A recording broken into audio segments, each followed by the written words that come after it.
Así suena Inventa Mañana, la voz de Chizo y de La Renga. Llega el espacio de economía de la mano de Germán Pinazo. Germán, ¿cómo estás? Bien, muy bien. Vos, Fer, va más o menos por Boca, ¿no? Sí, y el empate medio, ¿no? Ya hablamos de eso. Sí, igual. sí. La falta de fútbol, sobre Sí, todo. hablamos ahí un poquito, sí, de la falta de fútbol, ¿no? Pero ante esta situación, se celebró quizás, hablando de malas noticias por lo de Boca, quizás se celebró lo que pasó en el Senado, que se convirtió en ley, por ejemplo, el aumento de jubilaciones y pensiones del 7,2%, la prórroga moratoria, la emergencia de discapacidad también. A todo eso salió el gobierno a decir que eso afecta al déficit fiscal. Sí. ¿Afecta realmente al déficit fiscal? Un déficit fiscal que no lo estamos viendo en los bolsillos, por lo menos, ¿no? No. Yo, a veces, Fer, tengo miedo de que los formadores de opinión del gobierno, los funcionarios del gobierno que dicen cosas como esa, tengan problemas para caminar y comer chicle. Porque de verdad que hay una mezcla de incapacidad argumental o de dificultad de sostener argumentos consistentes y de validar esos argumentos con la información que realmente me preocupa, lo digo en serio, la capacidad cognitiva o lo que... O lo que suponen que sus interlocutores, o la incapacidad cognitiva que suponen a sus interlocutores. Porque el gobierno empieza diciéndote que es un problema de cómo lo vas a financiar, pero a su vez te dice que todo impuesto es un robo. Con lo cual, el gobierno se tiene que poner de acuerdo en un discurso. Si todo impuesto es un robo, no me preguntes cómo lo voy a financiar. Porque el gobierno lo que está diciendo es: yo no quiero cobrar impuestos, vengo a destruir el Estado. Entonces, si no va a cobrar impuestos, no puede preguntar de dónde lo vas a financiar. Dejemos de lado esa primer gran inconsistencia en los discursos del gobierno. ¿Cómo financiarlo? Es muy fácil, y ahí vamos por el segundo lugar de inconsistencias. Primero, vamos a la primera cuestión para ordenar un poco.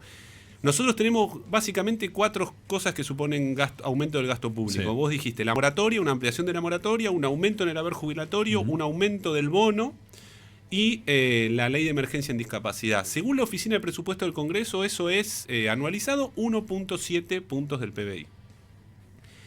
Y el gobierno ahí dice otra serie de falsedades, digamos, ¿no? Que es que el gobierno dice, mezcla todo y te dice: el problema con los cucas que de bajo déficit de IQ, que dice el Javo, sí, es que dieron moratorias y reventaron la caja y entonces ahora quieren jubilar, no sé qué, bla, bla, bla, bla, bla, bla, bla, bla, bla. Y lo que en realidad te están ofreciendo de fondo, como en casi todo, es poder odiar a alguien, ¿no? Lo más triste que tiene el planteo del gobierno es que te quiere hacer a vos, a mí, que odiemos a mi abuela, a la mamá de alguien que por ser ama de casa se jubiló, sí, con una moratoria. No es en términos económicos, sino en términos discursivos. O sea, en términos discursivos, ellos te quieren dar el derecho a que vos te sientas superior moral, que vos sientas una superioridad moral porque podés odiar a alguien que es el responsable de tu fracaso, que es tu vieja que no aportó y que entonces ella explica el quiebre del sistema, y vos que con la tuya financiás a los parásitos, todo una fantasmeada.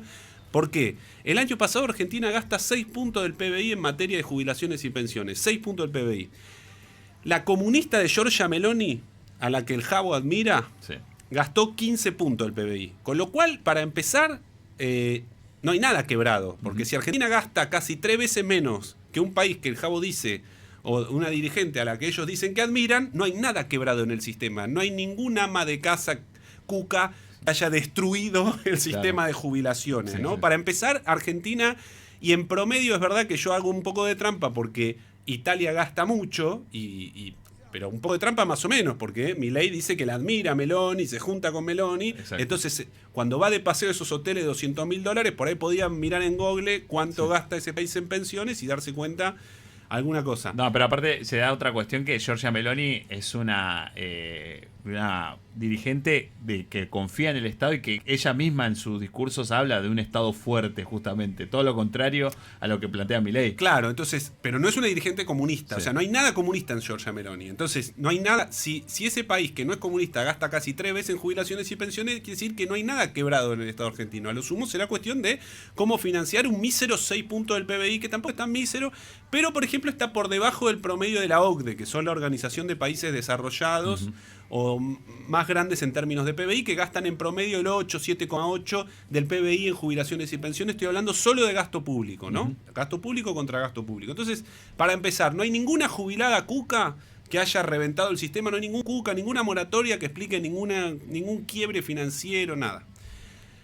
En segundo lugar, entonces, pero eso ya es bastante importante porque no hay algo que no hay un financiamiento disparatado en el sistema jubilatorio argentino. Esto sería 1,7 puntos del PBI más, que no sería solo jubilaciones, ahí estaría incluida discapacidad, un montón de cosas.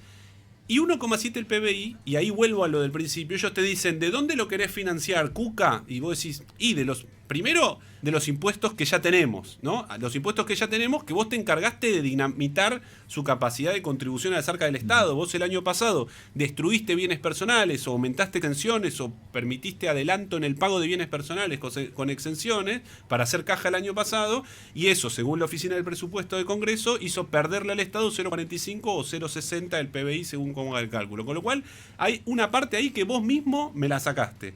Después, bienes personales también tiene una exención a los activos rurales que podrían pagar bienes personales, pero son considerados productivos y entonces no pagan, que son 0,48 del PBI. Es muy fácil cómo se puede financiar este 1,7 del PBI para jubilaciones y pensiones. Y un dato más, los impuestos a las ganancias de las personas y las empresas en Argentina son 5 puntos del PBI. En Chile, que nadie podría dudar que es un país comunista, ni lo gobierna Maduro, ni la encarnación de Ho Chi Minh, las empresas pagan 5 puntos del PBI en impuestos a las ganancias y las personas 2. O sea, pagan 2 puntos más que nosotros. Con lo cual hay, o con impuestos que ya tenemos, o con impuestos, no crear nuevos impuestos, sino modificar el sistema tributario para que paguen más quienes más tienen. Obviamente que no es un gasto disparatado, porque se paga en otros lugares del mundo y porque hay recursos tributarios para pagarlo. Lo que está de fondo en el planteo del gobierno es si nosotros como sociedad estamos dispuestos, y ahí nosotros también tenemos, ellos le dicen la balubi, que ahora a mí me gusta. Nosotros, entró la balubia, nos ¿no? entró la balubia a nosotros también, porque nosotros, los que no somos liberales libertarios, decimos... esto no supone déficit fiscal, que no tiene que suponer déficit fiscal. A ver, el asunto es, nosotros decimos déficit fiscal o un gasto que sea superior al de los ingresos tributarios. El asunto es, ¿la sociedad argentina está dispuesta a poner un mango para que las personas que tienen más de 60 años no se mueran de hambre? Yo digo, obviamente que sí, y si eso supone poner un mango, 2 mangos, 3 mangos, lo tenemos que poner. Entonces, pero eso consiste la idea de vivir en comunidad. Digamos, ¿no? Si nosotros no podemos tener como prioridad que las personas que tienen más de 60 años no se mueran de una enfermedad fácilmente curable, es porque no podemos aspirar a hacer nada parecido a una nación, digamos, ¿no? Eso para empezar. Y después, para seguir todo lo que te dije antes. Es un gasto público que se financia en los países menos comunistas del mundo, el nivel de gasto público que tiene Argentina, y la estructura tributaria argentina le sobra paño para financiar lo que se aprobó la vez pasada. Con lo cual, nada de lo que dice ningún funcionario liberal libertario tiene ni pies ni cabeza por ningún lado, como casi nunca, digamos, sí, ¿no? Encima estamos hablando de, a ver, que beneficia obviamente también al sector de discapacidad, pero 40 lucas como mucho, digamos, en promedio, es el aumento a jubilaciones. No, y ahí tenés que ver, yo de verdad que, no sé, tengo que salir a correr a la mañana por ahí 50 kilómetros por día para no... Bueno. De repente comparan con cuando Cristina vetó el 82% móvil, ¿no? El 82% de tu haber... digamos, una jubilación que era 3 veces más el poder adquisitivo ahora, lo comparan con un aumento de 40 lucas. ¿Qué tiene que ver el veto? Es como si te dijesen, Cristina vetó 5 aguinaldos por año, claro. Milei veta 20 luquitas en diciembre para un pan dulce. Sí, son 2 vetos, pero no tienen nada que ver. Es una cosa de... que de verdad, a veces yo dudo si es que tiene una limitación cognitiva patológica, o que están insultando a su interlocutor, porque de verdad que nadie puede creer esa comparación que están haciendo, salvo que uno sea un troll pago por el gobierno. Nadie puede pensar que son cosas homologables el veto a 40 lucas de aumento jubilatorio con el veto al 82% móvil, que eventualmente lo podemos discutir, pero no tienen nada que ver. ¿Cuánto nos costaría igualmente darle 40 lucas más a los... Eso te digo, el aumento más grande, el aumento del bono era... Todo totalizaba 1.7%. El aumento de 7,2% del haber jubilatorio era lo más grande, 1% del PBI. Después lo otro era un resto de chirolitas. El de la emergencia en discapacidad era 0,25 y me está quedando un 45% restante que va entre el bono y la moratoria.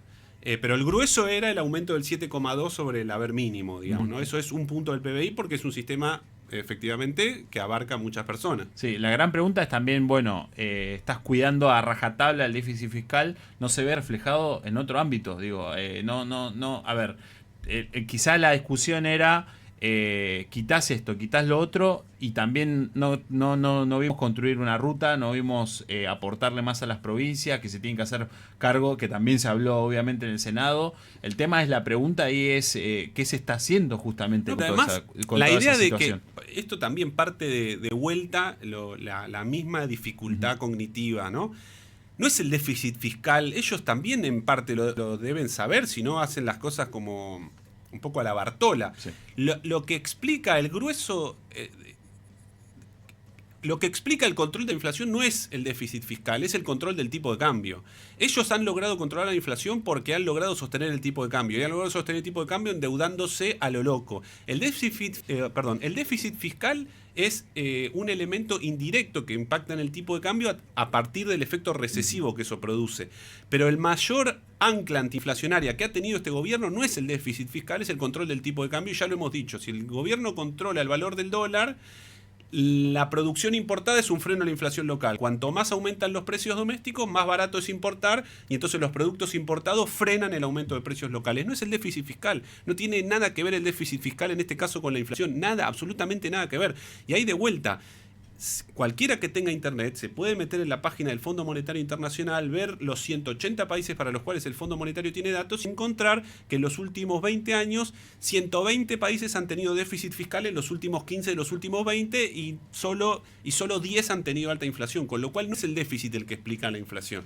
Repito, cualquiera que tenga acceso a internet puede saber que no es el déficit. ¿Eso quiere decir que vos podés tener déficit siempre a cualquier lugar, en cualquier nivel? No, por supuesto que no. Ahora, que vos tenés que defender un superávit fiscal a cualquier precio, es un disparate que solo está en la cabeza de 3 disparatados. Realmente no hay ningún país serio en el mundo, empezando por Estados Unidos, que no tiene déficit, que no tiene superávit fiscal nunca, pasando por todos los países de la Unión Europea o casi todos los países del mundo que tienen datos sobre presupuesto, que tenga superávit fiscal, como dice el Javo y el Toto Masterclass, digamos, ¿no? Sí.